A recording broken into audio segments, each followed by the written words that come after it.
Hey Clashers, and welcome back to another video, and actually another Clash Mini sneak peek for two new minis. We have the Prince and we have the Musketeer coming to Clash Mini, so let's dive into that. The Musketeer is actually a ranged mini which can shoot and push back with her super the enemies. When you're killing an enemy, you're going to get a heal. When you're leveling up the mini, you're going to get a 2.5 second stun, and the last ability is that actually it's hitting two enemies with the super. Then the Prince. The Prince actually is super cool. It's dashing forward, and when it's hitting something, it's going to push that all the way back. You can upgrade him with more damage, or when you're killing someone, then you have more speed. And then in addition to that, well, the coolest thing probably is the KO ability. I think we're going to jump into a bit of gameplay so I can exactly show you how all of this is going to unfold and what are the opportunities in some matches. So I think let's dive into that and let's see how exactly you can use those few minis to your advantage. I think especially the Prince is going to be a huge game changer because so far Queen was the most dominant hero in Clash Mini, right? Because she was ranged and the tools of getting to her were really limited. So I think we're going to try to add the Prince to the Monk, and we're going to add the Musketeer to the Queen. So let's see how that's going to unfold, and let's see how it's going to work out. Obviously the clone map, one of the best maps for the Prince, because if you clone him, he's getting so much value. It's actually kind of OP. So you can see already quick work of the backline. The cool thing about the Prince is even if he does not hit anything, yeah, the damage is gone, which he's doing with the push in the beginning, but still he is getting to the backline, which means he is kind of like a miner in the back. So another backline threat, which is so important to get nowadays versus the Queen, for example, because everyone is playing her. The next thing is, I feel like a really cool combination might be the Lumberjack to the Monk. Who knows? But I think it's could work really well together.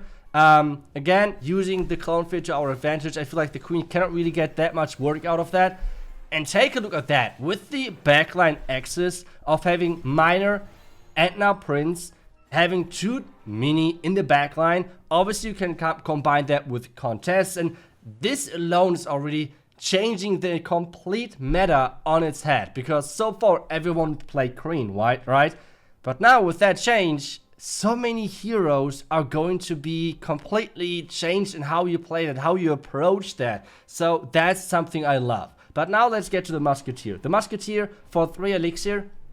I'm not really sure yet what type of playstyle it's going to be, because it feels like so far the Prince is really working great with melee heroes to get backline access, while for example the Queen is the carry. So you want to have not backline access with the Queen, but you want to protect her. So the Musketeer could be a good fit. I don't know if you still need the Electro Wizard. I feel like right now that's a bit overloaded deck wise, but I think we should give it a second try, especially on a different map, right? Like this time we have the heal map, which should be way better as well for the Queen, because the tank now is well better protected. But there's one cool thing actually about this interaction as well, which is nerfing again the Queen, because the Queen so far has used one tank. And that's pretty much it. Maybe like another tank for the backline to defend the miner, or like to use the corner technique. But with this Prince, if you get the prediction right, you can just knock back the tank in the backline.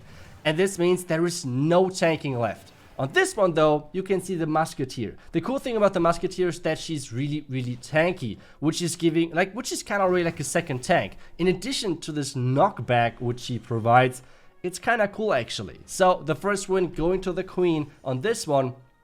And now, as I said, I feel like the main thing for every single melee hero is to place the Prince ASAP. Because the first thing, if you're hitting the tank, the match is already won, because there is no tank in front of the ranged hero, which is supposed to be the carry. If you don't hit the tank, it's still fine, because I mean, you get to the backline anyways. So I feel like this mini is going to change everything on this one though. We're getting the backline access with our Monk, and this time looking really good for us. The backline, yeah, the giant skeleton is not doing too much that far back, and this means it's a quick 1-to-1. The question now is, how is this going to keep working? I feel like with the Monk, since you don't really want to have backline in any way. Like an archer, for example, is just like if you hit the defending Queen, it's just going to give the Queen her ability faster. if you, like, I don't really know if the archer is working that great with the monk. So I felt like, let's just mix in the healing ranger. Maybe it's going to work. Now, again, we're hitting the tank.